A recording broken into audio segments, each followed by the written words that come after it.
Here at KSMO, it's time for our spotlight on the Salem Memorial Hospital. We have Dr. Bland with us this morning. Hey, how are you?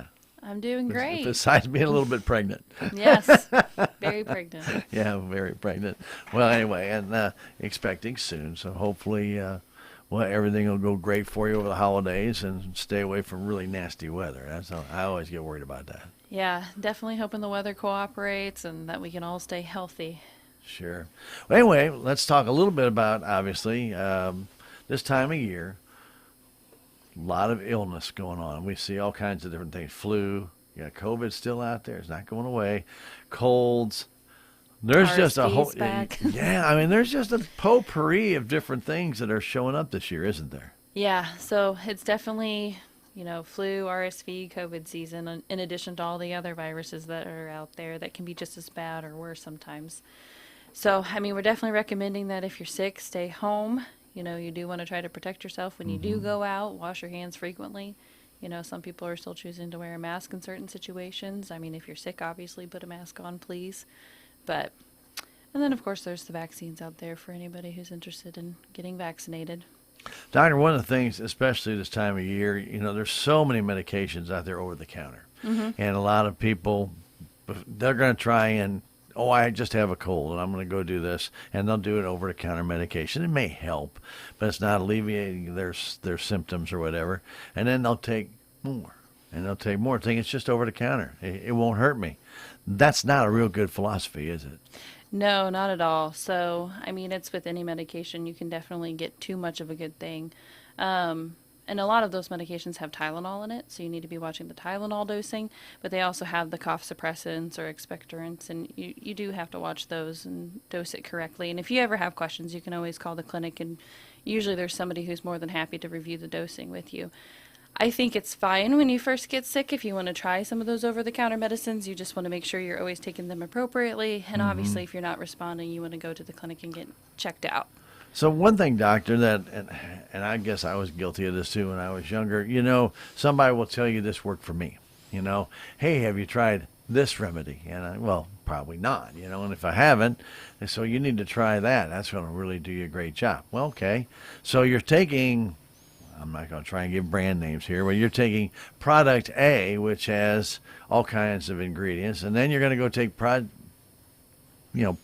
B here. And that product may have exactly the same thing that's in this one, and you're just doubling up on dosage, and you think it's two totally different medications. That happens all the time, doesn't it? Yeah, and that's a really good point, is that a lot of these medicines have different names, but they have similar ingredients, just a different variation or dosage of each one. And another important thing to consider is that what works well for somebody may not be the best for you because you have different medical conditions, you may be on different medications, and there's always the risk for interactions, or you're taking something that maybe your doctor has told you not to take and you don't even realize it. Not to mention, there are so many of them that have decongestants in it, like phenylephrine, pseudoephedrine. Those are going to raise your blood pressure. And you definitely want to be careful about taking those, especially if you already have high blood pressure. And that was just something, I'm glad you brought that out, because many medications, if you do have blood pressure issues, will raise your blood pressure, and all of a sudden you're going to see your blood pressure go up, maybe even spike a little bit, and you're not aware of it because you're just taking over-the-counter medications. It's safe for everybody, but it may not be safe. And then the other issue you have is there's herbal medicines that are out there that some people swear by, and that's fine. If you have had success with them, that's great. But then they start to mix them with the OTCs, and that over-the-counter medicine may not mix very well with, maybe zinc is okay because it may already have some zinc in it, but all of a sudden you're trying to mix it with this product and that product, and doctor, there can be some bad side effects, can't there? Yeah, and this is where I just always like for my patients to utilize the pharmacist who's at the, wherever you're buying the product, and your physician. Just call and ask them. There are plenty of herbal supplements that are going to be safe for you, but we know that just because it comes from nature doesn't mean that it's necessarily safe. And another thing that I like to counsel patients on that it's important to note is that herbal supplements are not regulated by the FDA. Right. You could be getting something slightly different, a slightly different dose. You just never know, and you want to use a nice, reliable brand for that. And so many of these medicines like I said, just because it's from nature doesn't mean it's safe, but they could interact with medicines that you're already taking that are prescribed by your doctor, and you may not know unless you ask. Exactly So I have right. plenty of people who bring those to me and they ask me, and I'm more than happy to review it with them. I won't pretend that I'm familiar with every herbal supplement out there, but I usually try Sure. to get them an answer. And the neat thing about it is take it right off the bottles, and Mm-hmm. you can't just say, "Oh, L-arginine." Okay, L-arginine. Okay, that might be very helpful to you, Mm-hmm. but how much? Is it 250 milligrams? Is it 500? Is it 1,000? Is it 5,000? That makes a Yeah. big difference. Yeah, you definitely want to be careful about the dosing as well. You don't want to just take a handful of a medicine and assume that it's safe for you just because it's from nature. So, Interesting stuff. Still, the best thing when you start coming to this time of year, a lot of fruits, a lot of vegetables are out there. Eat them because that's the best nature's remedy is good nutrition, right? yeah, I think a healthy diet and drinking plenty of water, those go a long way. Obviously, with these viruses, you have to be careful and you want to use good hygiene, but you're never wrong eating a good healthy diet and drinking water.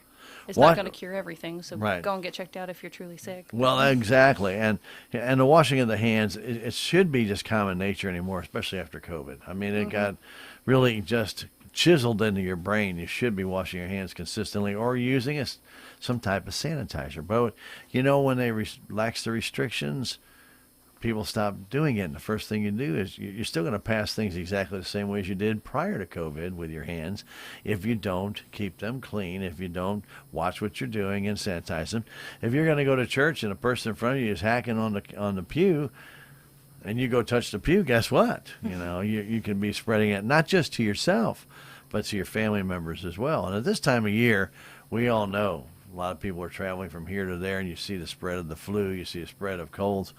It's rampant this time of year from Thanksgiving all the way through Christmas, isn't it? Yeah, unfortunately, we do see a big increase in these viruses after family get togethers. And, we don't always know that we're sick whenever we first go Sure. around. Sometimes there's that period where we don't have symptoms yet. But that's why you just want to continue to always practice good hygiene. And, like I said, if you do develop symptoms, really you should try to stay home.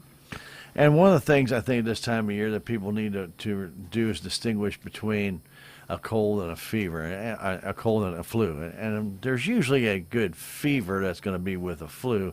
May not have one with a cold. It's just uncomfortable, where you have sinus pressure or maybe congestion. And you may still get that with the flu, but if you're running a fever, you definitely want to make sure now you've got something a little bit beyond the cold, more than likely, right? Yeah, I like to talk to my patients about the different viruses out there. So many of the viruses, there may not be a specific treatment or anything that we would recommend that you do differently. However, COVID and flu, there are specific treatments for, and obviously the isolation would be different. Most of the time, we're going to see that you have a fever with influenza. Doesn't mean that you couldn't develop other symptoms without the fever. I will say COVID has really just been a variation of symptoms, and we're not necessarily seeing the fever this time around. And I think that's why it's gotten so much better at spreading, because it's pretty subtle for some and more serious for others. So. And it's like that with anything, though. Flu can be very mild for somebody, and then somebody else gets it. And a lot of it depends upon your own personal health.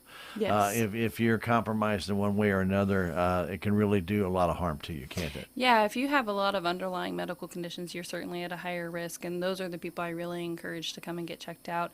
Because if you do have one of those and you decide to be treated specifically for those viruses, the earlier the better. I just want to touch on vaccines because we heard about flu vaccines, and they change it every year. Everybody knows Yes. about that. Obviously, the COVID vaccine, it's a booster, it comes in. Nobody's going to know how that COVID is going to mutate. You just don't know. You don't know how the flu is going to mutate, much less. Yeah. But I think people have gotten more in tune to the flu shot. They're not so in tune to the COVID shot. Is there a danger of the COVID booster that you have seen or researched? I guess the question would be what specifically you're reading out there. I mean, obviously there are side effects with any vaccine. Sure. Long-term effects, a lot of people have some questions about that because the COVID vaccine is newer. I will say what they're using to create that vaccine has been around for quite some time. It's just been being studied. And this is just the first time the vaccine has actually been released like that. But you also have to look at the funding that each vaccine gets. The COVID vaccine has gotten a lot more funding. than previous vaccines because of the pandemic. So it came out a lot faster, but they were able to do a lot more in a lot less time with it. But yeah, you bring up a good point. We really don't know how it's going to mutate. For the flu shot, we're usually predicting months ahead of time what Sure. strains are going to be out. So it is not 100% effective. It never will be. On a good year, we're looking around 50%. But usually, if you do get the flu, it's going to be less severe. And so I think that's a reasonable goal for the COVID vaccine as well. Sure. When it first came out, it was really effective. Now it's changed, and we're just trying to do our best to keep up with it. Very good. Now, one thing, and I'll pretty well wrap up here because I know you got to get to work.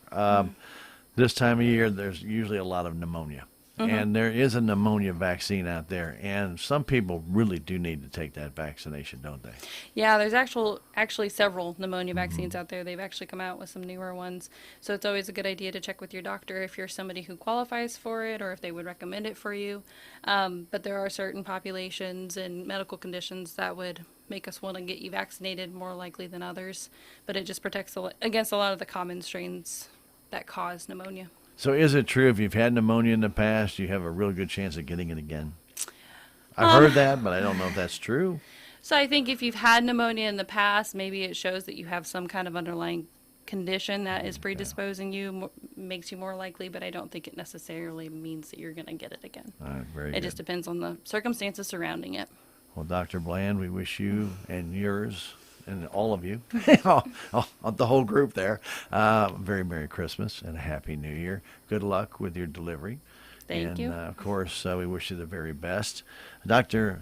Tiffany Bland, our doctor over at the SMH Clinic, and we really do appreciate her taking the time to come by. I wasn't sure if you were going to be able to make it in. Yeah, because thanks for of that. having me. Well, I mean, it gets kind of hectic, It gets backed up sometimes in the clinic a little bit, and if things happen, sometimes doctors can't quite make it in. I totally Yeah. understand that. Definitely But had to we do squeeze want it to in. thank you for coming in.